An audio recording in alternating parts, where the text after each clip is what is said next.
নমস্কার বন্ধুরা, আমি ঋতুর রকমারি নতুন একটি রান্নার ভিডিওতে আপনাদের সবাইকে স্বাগতম। আজ আমি আপনাদের সাথে শেয়ার করব পুরনো দিনের একটা রেসিপি, নারকেলের দুধ দিয়ে হাঁসের ডিমের কারি। এখানে আমি কয়েকটা হাঁসের ডিম নিয়ে নিয়েছি। এই ডিমগুলো কিন্তু বাজার থেকে কেনা না, এগুলো আমার বাড়িরই হাঁসের ডিম।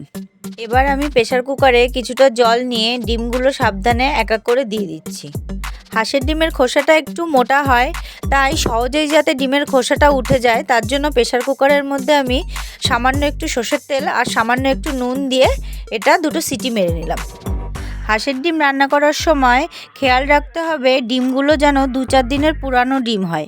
সদ্য পাড়া ডিম হলে কিন্তু ডিমের একদমই খোসা উঠবে না। আমার এখানে ডিমগুলো সব সিদ্ধ করা হয়ে গেছে। এবার এগুলো এক এক করে সবকটার খোসা ছাড়িয়ে নিলাম। দেখুন ডিমগুলোর কি সুন্দর খোসা উঠছে। যেহেতু আমি তেল আর নুন দিয়ে নিয়েছিলাম তার জন্যই কিন্তু হাঁসের ডিমের এত সুন্দর খোসা উঠছে। যেহেতু এই রেসিপিটা বানাবো তার জন্য আমি 1 সপ্তাহ আগের ডিমগুলো আলাদা করে রেখেছিলাম।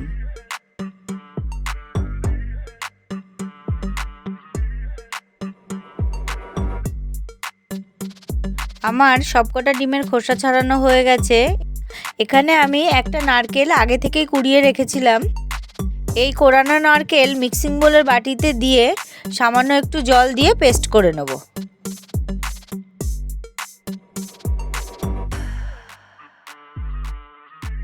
এখানে আমার নারকেলটা সুন্দর করে পেস্ট করা হয়ে গেছে।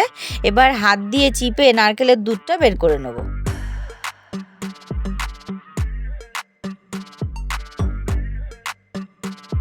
দেখুন আমার নারকেলের দুধ বের করা হয়ে গেছে। নারকেলটা একটু বড় ছিল বলে বেশ অনেকটাই নারকেলের দুধ বেরিয়েছে। এরপর কড়াইতে একটু সর্ষের তেল দিয়ে তেলটা গরম হয়ে উঠলে এর মধ্যে আমি হাঁসের ডিমগুলো দিয়ে দেবো। ডিমগুলো ভাজার আগে কিন্তু অবশ্যই ডিমের গাটা একটু চিড়ে নিতে হবে, নইলে ডিমটা ফেটে গায়ে তেল আসার ভয় থাকে।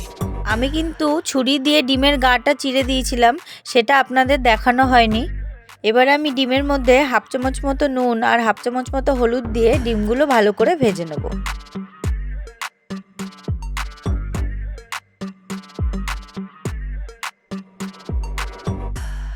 আমি এখানে মোটামুটি ডিমগুলো একটু ভেজে নিয়েছি। আপনারা চাইলে ডিমগুলো আরও লাল লাল করে ভেজে নিতে পারেন।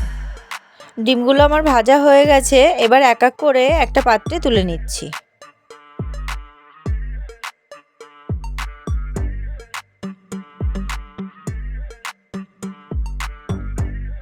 এবার ওই একই তেলে 5 ফোড়ন আর শুকনো লঙ্কা ফোড়ন দিয়ে দিচ্ছি।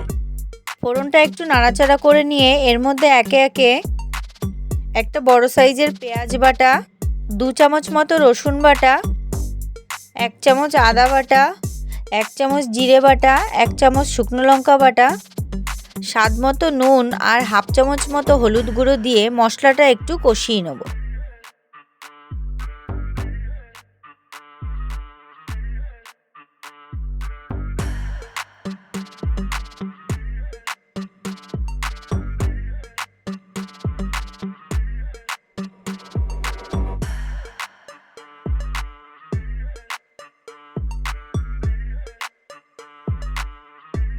এখানে মশলাটা মোটামুটি একটু কষে এসছে। এবার এর মধ্যে 1 চামচ মতো চিনি দিয়ে মশলাটাকে আমি আর একটু কষিয়ে নেব। মশলাটা সুন্দর কষে এসছে। দেখুন মশলার তেলটা ছেড়ে দিয়েছে। এবার এর মধ্যে আমি নারকেলের দুধটা দিয়ে দেবো। দুধটা দেওয়ার পর মশলার সাথে নারকেলের দুধটাকে ভালো করে মিশিয়ে নিয়ে তরকারিটা ফুটে ওঠার অপেক্ষা করব। দেখুন তরকারিটা মোটামুটি ফুট এসে গেছে। এবার আস্তে আস্তে ভেজে রাখা ডিমগুলো এর মধ্যে দিয়ে দেবো।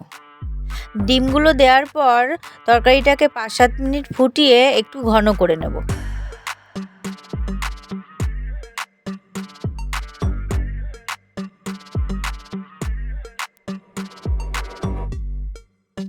দেখুন তরকারিটা অনেকটা ঘন হয়ে এসছে। এবার আমি ওপর থেকে 1 চামচ মতো গরম মশলা দিয়ে একটু ফুটিয়ে নিয়ে নামিয়ে নেব। এভাবেই আপনারা খুব সহজে রান্না করে নিতে পারেন নারকেলের দুধ দিয়ে হাঁসের ডিমের কারি। এই নারকেলের দুধ দিয়ে হাঁসের ডিমের কারি গরম ভাত কিংবা রুটির সাথে খেতে কিন্তু সত্যিই খুব ভালো লাগে। তরকারিটা আমার রেডি হয়ে গেছে। এবার একটা পাত্রে তুলে নিচ্ছি।